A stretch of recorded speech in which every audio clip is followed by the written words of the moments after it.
Hey everybody, I haven't done a video or kind of walk around in about 4 weeks out here. And this here is a volunteer that I found back by the compost area. Don't know what seeds they're from. I'm suspecting they're from a hybrid Sweet 100 cherry, but they could be anything. And normally I just go ahead, I don't bother much with volunteers. Most of the time I've let one grow, it just wasn't that great. It might have grown a lot of tomatoes, but they just had no flavor. But I decided, I'll just go ahead and let this go. So I put a ring around in the cage. These, a couple weeks ago, these were about a foot, and they've jumped on up there. And this ground is hard. It's, I can't hardly grow grass back here, just a lot of weeds. So I guess it's good for tomatoes. And the only thing I did is I did give them a little bit of, I put a bunch of leaf mulch from my compost bin down around the bottom, and I poured in some Miracle Grow Blue just to kind of give it that nitrogen, because that's, as that stuff's breaking down, it eats up a lot of nitrogen. So I think just with the combination of that, it worked out pretty good. We'll see how this goes. I have no idea what it's going to be, but this little volunteer that popped up back, and one good thing about it is that it gets some good shade kind of in the middle of the day, and that's really helpful considering the weather we've had. So I'll keep you updated on this. Here's the cucumbers are doing very well. I picked a dozen yesterday, and as you can see, they're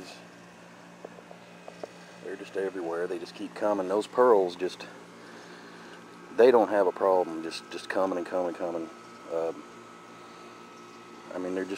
There's tons of them on here ready to pick again.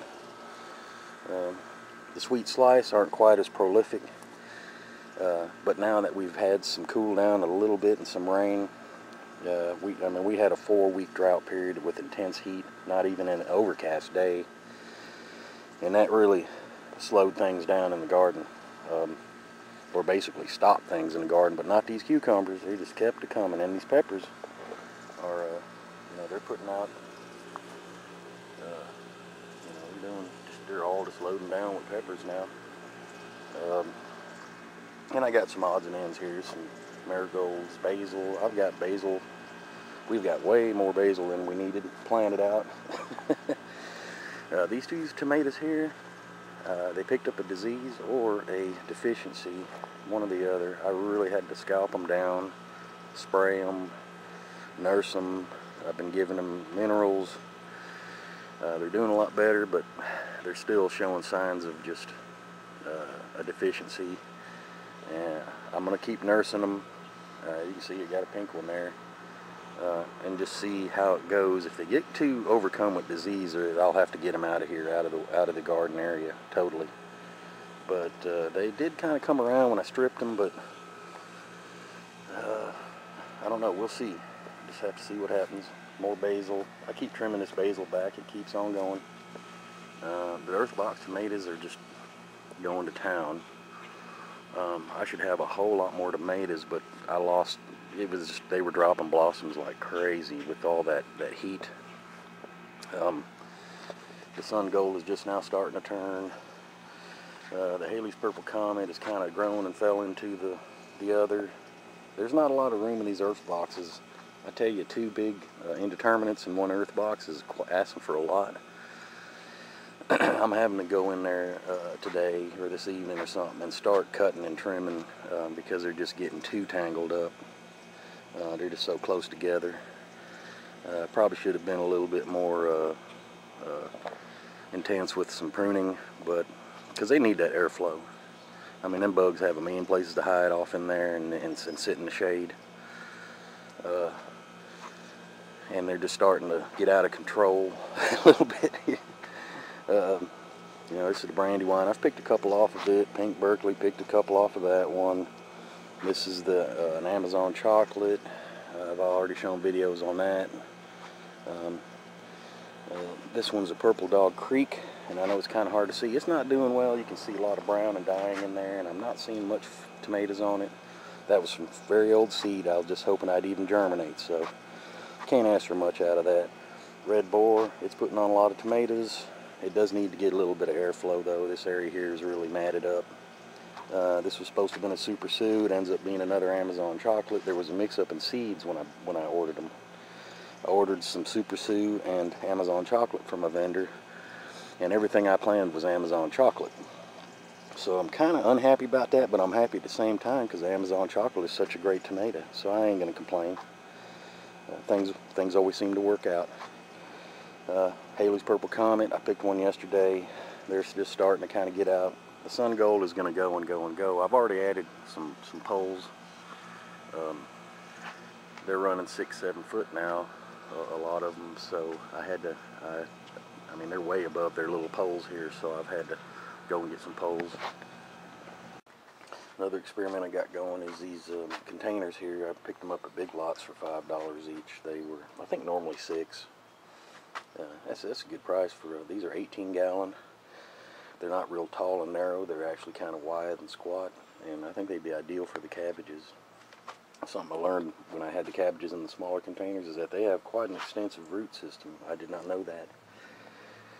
So this soil here, this is leftover Miracle-Gro soil and probably 50% compost. There's some worm stuff in there. I put in some extra perlite.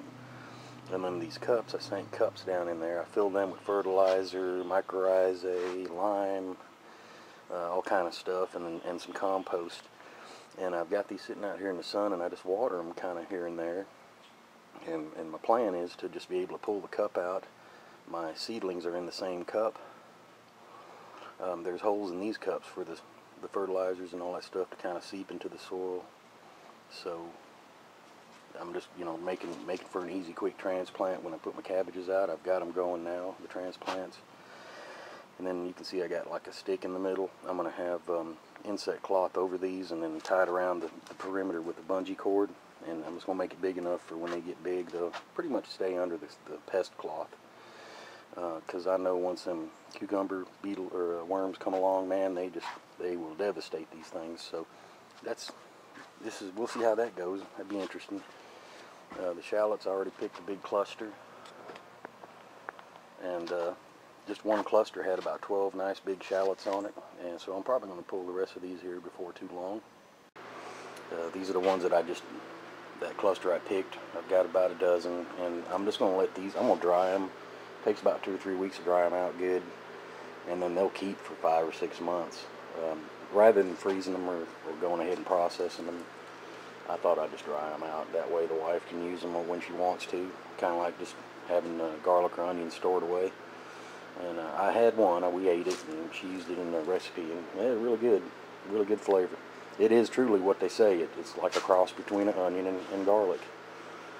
That's probably the best way to describe it. This here is that Amazon chocolate, another one. This one here, we've picked. They started blushing about a week ago, and we've picked probably about eight off of it. There's another one turning. This plant is just done wonderful, and that's that box I built earlier on. I got a video on it. Boy, it's just done really nice. It looks good and clean. Bugs haven't really bothered it. I'm real happy with this little plant here. It's supposed to have been a Super Sue, but it was part of that mix-up. But like I said, I ain't complaining. They're great tomatoes. Great. The Cherokee Purple in the little container, the 5 gallon. He's going to town. I've got to get in there and start pruning. I've done some suckering, but I need to stay on that because he's really taken off here. And he's got some tomatoes on him. Basil, like I said, I just cut a ton of basil off of these, trimmed them back, pinched them back. We got more basil than we can deal with. Planted way too many. This is oregano. I've been trimming it back. There's some dill, more oregano, dill. Really been doing well, and as they should. One thing on the Earthbox tomatoes, the other day I noticed, just seeing the presence of a few worms. The tomato worms, not the hornworm, the fruit worm, I guess it's called, with the dark stripes on it. They're either green or brown. So I instantly went and got my BT spray and sprayed them down, that evening, and boy, it knocked them down really good. I'm real happy with the BT spray. I've used the dust in the past and deep diatomaceous earth and all that. I tell you, I really like the spray because you can turn that nozzle up and spray the underside of the leaves and everything really good.